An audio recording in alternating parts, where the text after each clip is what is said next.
Good morning, guys. This is day 5 of our 5-day series called Alone.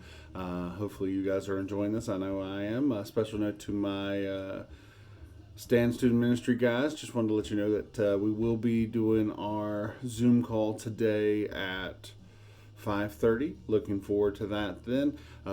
Check your emails or on the group chat and all that stuff, and we'll find the links and stuff will be there. All right. Let's dive into this. Some of you may know, and a lot of you probably don't, that my wife, Peugeot, and I, we started out as high school sweethearts, which is wonderful. But then it switched a little bit. She was a year ahead of me in school, and she went to a different, or a college out of town.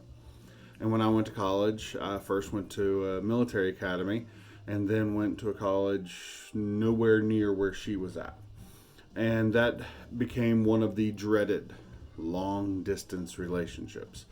And something that most people don't realize is that was actually a really good thing for us, because it allowed us to, through email and phone calls when we could, and the occasional weekend trip, to really be intentional with the time that we spent together in our conversations and be real with each other when we did have the opportunity to get together.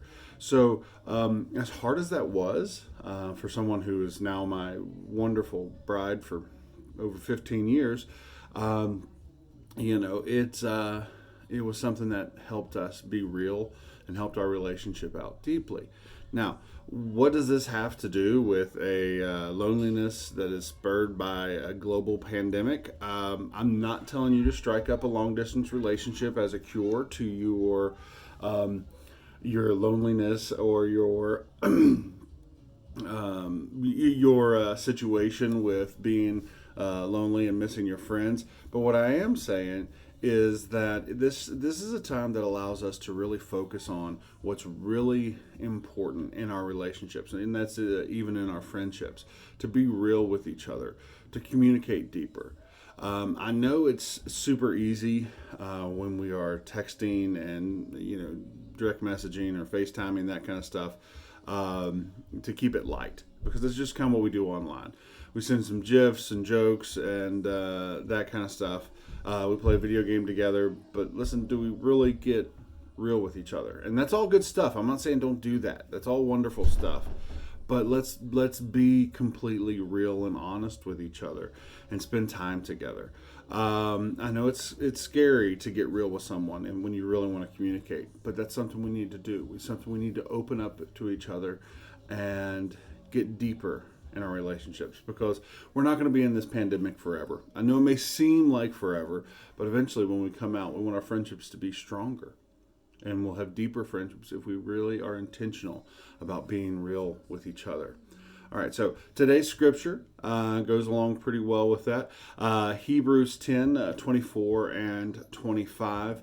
Let us consider how we spur one another on toward love and good deeds, not giving up meeting together, as some are in habit of doing, but encouraging one another, and all the more as we see the day approaching. Okay? Hebrews 3:13 says this, but encourage one another daily, as long as it is called today, so that none of you may be hardened by sin's deceitfulness. All right, guys. So my challenge to you is be real with your relationships. When you have some friendships and things, when you're starting to get lonely, be real with each other. Open up. Be a little vulnerable. Now, remember, we want to make sure we're doing that to the people who we trust and who are our confidants. But through this, if we do it right, we spend time together, whether it's virtually or not, we're really going to have a deeper relationships because we are intentionally real with each other. I love you. Hope to see you soon.